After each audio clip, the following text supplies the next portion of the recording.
Why can't we change these things despite us telling you sometimes it's a scam or a trick or just a nasty practice, and usually our viewers saying, oh yeah, that has to be easy to change, right? The politician or whoever will watch it and be like, well, I'll change it. Well, let me go through topics where we opened a topic and that's it. Nothing has changed.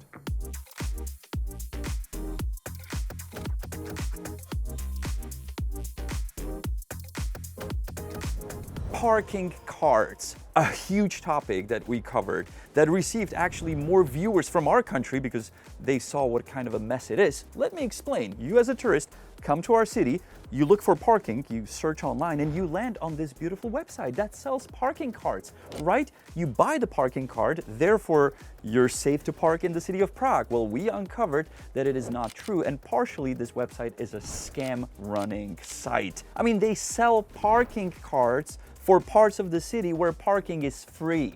It's literally like selling tickets to cross the Charles Bridge, which, by the way, I think is a great idea for a business.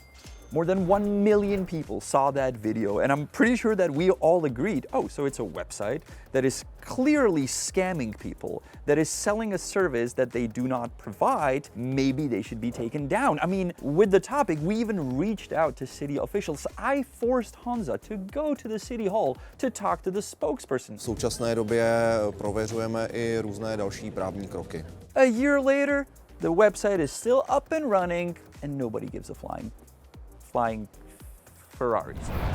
This topic of parking and this website and the issue that is actually more interesting to the locals, because parking is a big issue in Prague, only proves that what we've been telling you for the past 10 years is a good advice. Do not take your car to the city of Prague. And to be completely fair, I also found a politician of Prague 1, the city's center district, that is responsible for parking in the city. And he said, by April, this issue will be gone. That's his statement from 2025.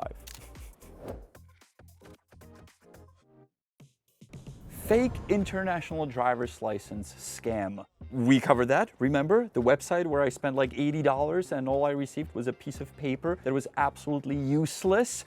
And we ended up leaking my personal information because we didn't cover the QR code. Well, that's the story in a nutshell. And then we were reached by the Czech police and they said, this is a serious fraud. We want that driver's license because if somebody is fraudulently giving out international driver's license, we want to investigate. That's the story that happened. What happened to the website, you're asking? Is it still up? Well, believe it or not, because you're watching our fails, it is still up, but it's no longer selling international driver's licenses. It is providing travel packages that are unique. And when you look at what the travel packages are, like the Eiffel Tower in Indonesia, or this mountain in the Kuala Lumpur city, or this in the Maldives, yeah, that's pretty unique.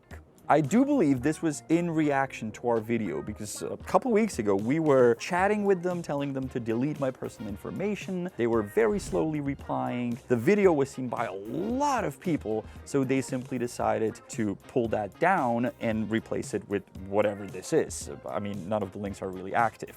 Now, if you're asking, so the scam with the international driver's license is gone? No, there's many lookalike websites to what this one was like because it's pretty simple to charge people $100 and send them a useless PDF that they go around the world with. So, you know, all this bullshit is still up there on the internet. Be careful. We changed the angle to show another thing that is not changing, but this is actually good. And that is the sponsor and partner of today's episode, which is Surfshark. Somebody was asking, hey, what's the app that can change my IP address abroad? Surfshark.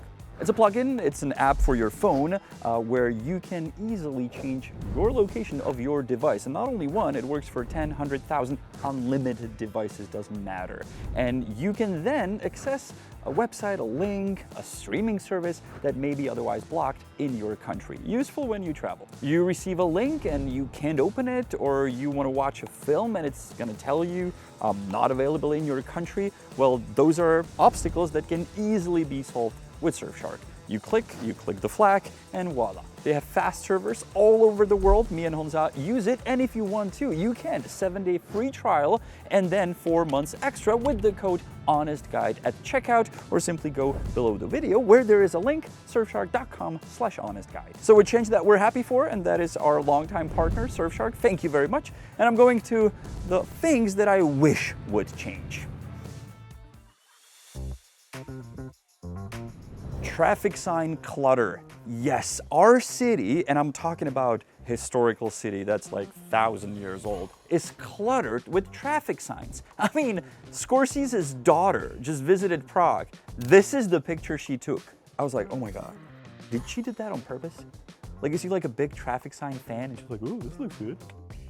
We pointed this out. We even pointed out traffic signs that are pointless. Like, there is no entry at the beginning of that street, and it's also at the end of the street. In other words, you have to go through the no entry to get to the no entry. So at that point, you're like, well, I'm already in no entry. I might as well just continue. I mean, even the big Czech TV, I love you guys, they actually came to the city center of Prague to film and cover that topic with one of the locals, and he mentioned just that. My jsme vjeli do zákazu vjezdu a opět my jsme v zóně, kam se jinak nedostanete než přes zákaz vjezdu. So again, if we were hoping that the city would maybe reduce the amount of traffic signs after our video and Czech TV report, no, they added new ones. To this traffic sign Bukaki, they added another traffic sign that again prohibits people from entering, but there's that exception below the sign, which basically says, well, you can't enter unless you're a taxi driver, you're driving someone, you're parking, you're visiting, you have a business there, you just want to drive through, you are about to buy parking, you're an ambulance, you're an Uber driver, you're a Wolt driver,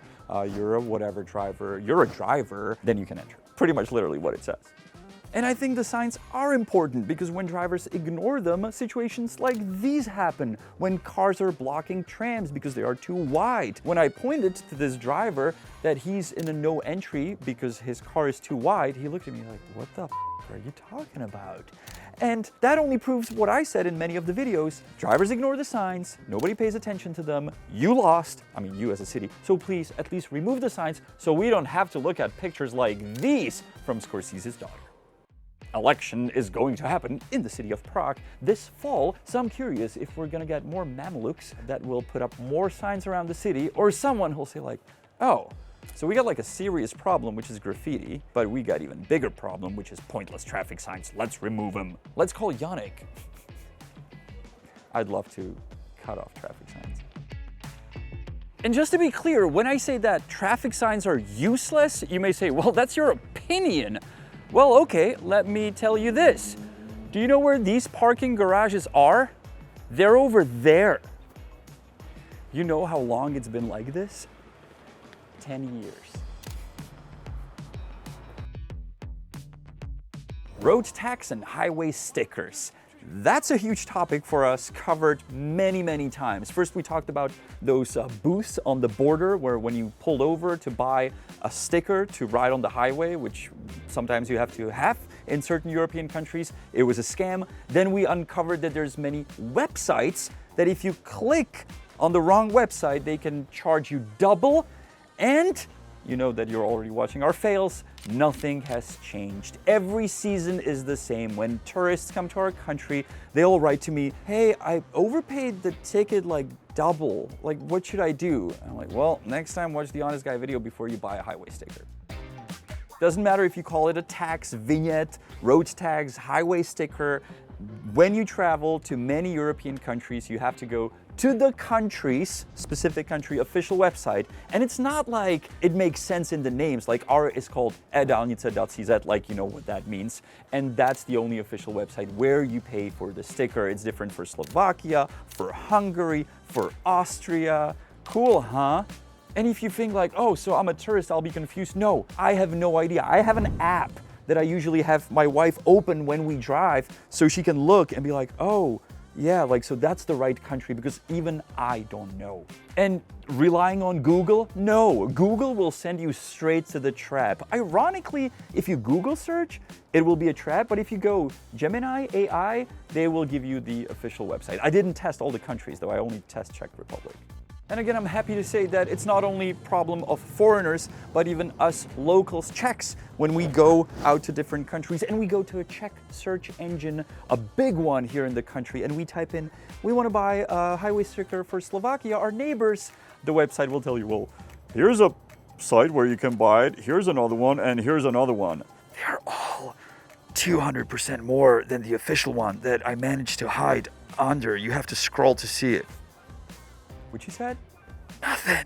Just click the link. What? It's 20 euros? I thought it was 10. Go back. Now, we absolutely love EU for the purposes of travel. You know, the borders are open. They're doing everything to move people around as fast as possible. Well, just maybe they're the ones who should step in. Or otherwise, we're just going to keep coming back to the topic until they do. Come on.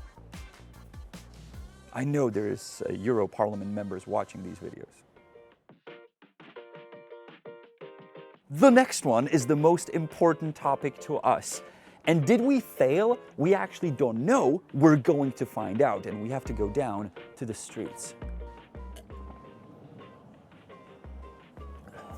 I had an important meeting because of this topic. The largest square in our city, going through a major reconstruction. And we were talking about the one thing that I as a local dream of, and that is working water fountains. So as I'm coming in here and I see water under the water fountain, I'm like, yes, finally, they fixed it. And as I'm about to push the button, I'm like, oh God, still the same. Well, I mean, I have a hole in my finger because I had to press it like 3 times for the video, you know. It's the pain you have to go through to get a little bit of water. But at least you didn't have to pay 45 euros to buy candy that's been rusting on the window for weeks. We're spending millions and millions to make places nicer and better. And I believe that a water fountain and a public toilet, maybe I'm wanting too much in this, should be a standard in a city the size and the richness of Prague. Well, apparently not. Another thing that didn't change, and most likely will not, is that the city doesn't want you to be able to drink water, but they will be happy to spray water on you through this. They call it the straw. They install them all over the city, and what they do when the temperature reaches 25 degrees, this starts spraying water. But if you're thirsty, tough luck. You gotta go to Prague 6, where they have this exact thing in a different part of Prague where Czechs live, and it actually has a little thing sticking out that you can drink out of. I know, I'm obsessed with water fountains. I just think you should be allowed to drink. I mean, I'm thirsty now, and that mini market sells water for like 100 crowns. I'm not gonna buy that. Well, there's water running, but you won't be able to drink from this tiny little stream.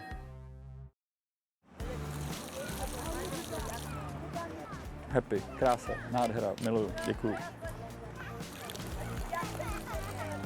The fact that I'm surprised, happy, and shocked that water fountains work is a sad story of itself. I mean, it's not such a complicated device, right? Well, it turns out that it is, because they only seem to let them run in the summer months. When it gets colder, they instantly turn them off. But I've seen places where they can run even in other months, in colder months. And no, I'm not talking about southern Italy. I'm talking about a special place in our country that is called Brno. Jeden z důvodů, proč jsou v Praze vypnutý pítka s vodou, a ten argument, který mě město dalo, je, že když je zima, tak zamrznou. Teď jsme v Brně, je zima. Zeptáme se místního, proč to tak je. My umíme v Brně vést vodu v nezámrzu. Aha, a můžete to naučit Prahu? Prosím. They have figured out a way, or it's already been figured out, that you can actually have a water fountain that works even in lower temperatures. It may cost more, but hey. Let's check out my neighborhood. I wanted you to witness live as we test the water fountains. So we walked around and yay, they work. It's like a miracle, a little victory. But to be fair, this one we checked in front of the church yesterday was still not working. And I mean, we're already in the warm months. But what about those other things that are easy to change? We just need to get the people, I don't want to say responsible, but with the power to change it to actually get interested. The fake parking cards, the silly websites that force you to pay double for something that officially costs half, or a simple thing like escalators at a station that all run up and none of them goes down, so parents with strollers have to climb the stairs. I mean, those are things that we or they can change. And I'm happy that you watch our videos, because usually the higher the number of views is on the video, the more tempting they are to change such things. And when I say they, I usually mean politicians or people in charge of the city. So I hope they will change these little things so our lives can be a little better. Thank you so much for watching The Honest Guide, and I'll see you next week. Bye-bye. Check word at the end is how to say change it. That would be změňte to, change it, změňte to, which also happens to be a name of an app that we have here in Prague attached or linked to the city, where you take a picture of, for example, a traffic sign that's been pointing the wrong direction for 10 years, and let's see if they will změňte to, if they will change it.